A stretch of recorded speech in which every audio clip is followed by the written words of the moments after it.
محمد وعلى آله وصحبه أجمعين حق قدره ومقداره العظيم اللهم افتح علينا فتحا يليق بجودك وكرمك يا أكرم الأكرمين وانشر علينا من خزائن علمك يا أرحم الراحمين أما بعد.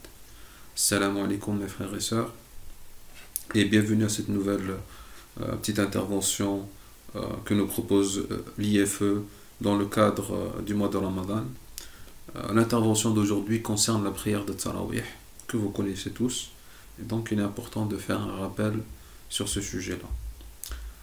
Pour débuter, je donnerai cette citation du grand savant Ibn Rajab al-Hanbali qui nous dit: sache que pour le croyant se réunit durant Ramadan deux jihad contre le nafs, deux jihad contre l'âme instigatrice au mal. Un durant la journée pour le jeûne et un le soir pour la prière nocturne. Celui qui regroupe les deux obtient sa récompense sans limite. Car effectivement, si nous savons que durant le Ramadan, le jeûne est le pilier de Ramadan, nous ne devons pas oublier qu'en réalité, le moment où il y a le plus de bénédictions est durant la nuit et durant cette nuit où Allah subhanahu wa ta'ala nous permet de manger, de boire et d'aller à d'autres préoccupations, mais pourtant, malgré cela, c'est là où se trouvent les principaux fruits de Ramadan, dans la prière nocturne, dans l'invocation et dans l'orientation vers Allah subhanahu wa ta'ala. Ainsi, le prophète sallallahu alayhi wa sallam nous enseigne dans un hadith rapporté par l'imam Bukhari et l'imam Muslim que Sidna Abu Huraira nous dit que le prophète sallallahu alayhi wa sallam a dit: Man qama Ramadan imanan wa ihtisaban ghafara lahu ma taqaddama min dhanbi. Ghufira lahu ma taqaddama min dhanbi. Celui qui veille la nuit en prière, qui fait la prière nocturne durant Ramadan avec foi et avec espérance, Allah subhanahu wa ta'ala lui pardonne les péchés qui ont précédé.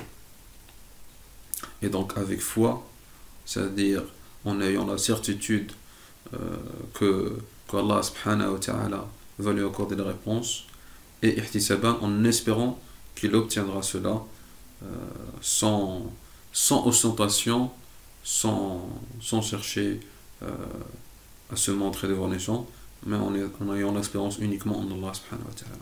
Celui qui accomplit cela, alors Allah lui pardonne ses péchés qui ont précédé.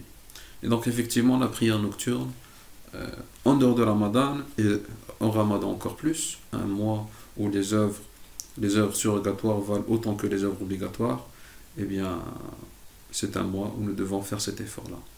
Et donc, revenons au contexte de la prière de Tarawih, qui est le nom spécifique donné pour la prière nocturne faite durant Ramadan. Ce contexte vient tout d'abord par les hadiths du prophète sallam, par les récits du prophète sallam, notamment un hadith qui nous préfigure ce contexte-là. Notre mère Aïcha nous raconte qu'une fois le prophète sallallahu alayhi wa sallam avait accompli la prière de la nuit durant Ramadan et des gens se sont mis à prier sous cette direction. Donc le lendemain, des compagnons ont parlé de cela, et la nuit suivante, et puis la nuit suivante, il y a eu de plus en plus de gens jusqu'à ce qu'il n'y ait plus de place dans la mosquée.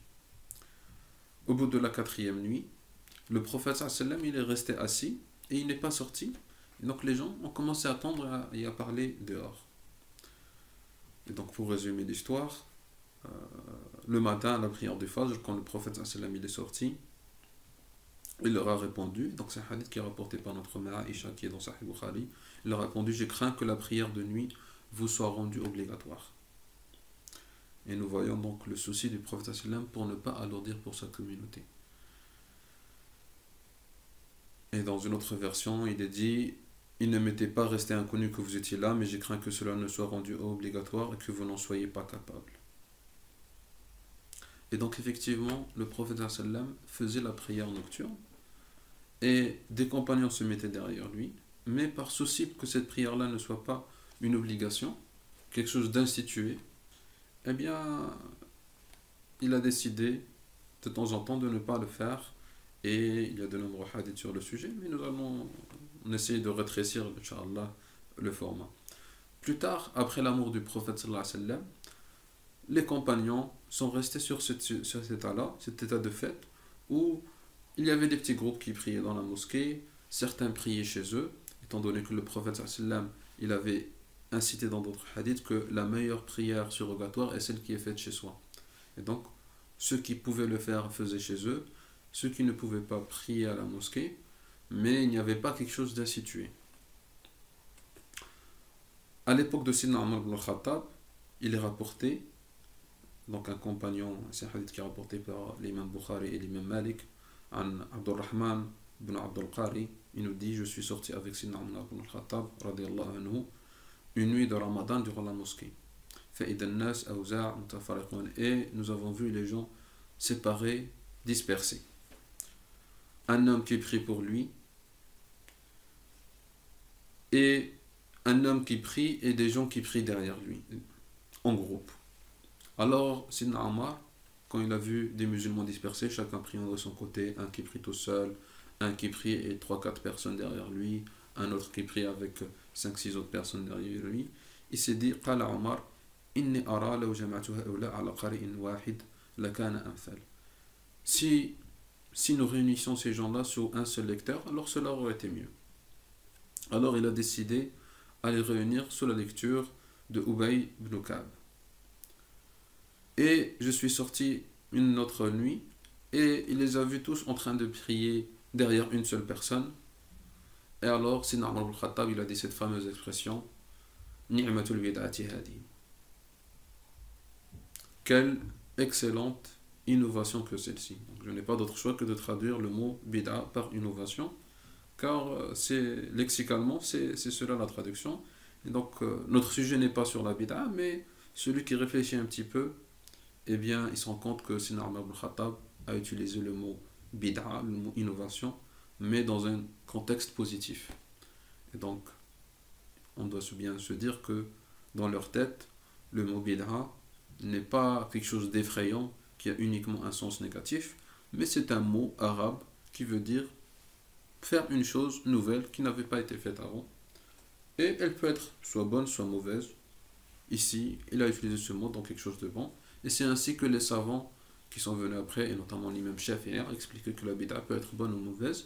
Et il a expliqué que le hadith du prophète sallam où il parlait de la mauvaise bid'a est celle qui rentrait dans certains critères. Ce n'est pas notre sujet ici, mais il est bien de temps en temps faire ces petits rappels pour que le musulman puisse utiliser son intellect, sa réflexion, et analyser les mots des compagnons, les mots du prophète sallallahu alayhi wa sallam, les mots des savants pour bien les comprendre.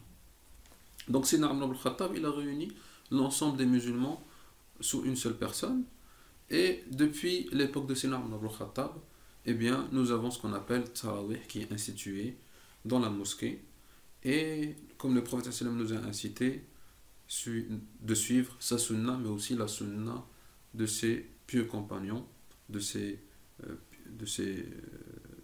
pieux califes qui ont suivi. Et donc, nous sommes dans l'injonction du prophète sallam en suivant cet acte de Sidna Omar ibn al-Khattab.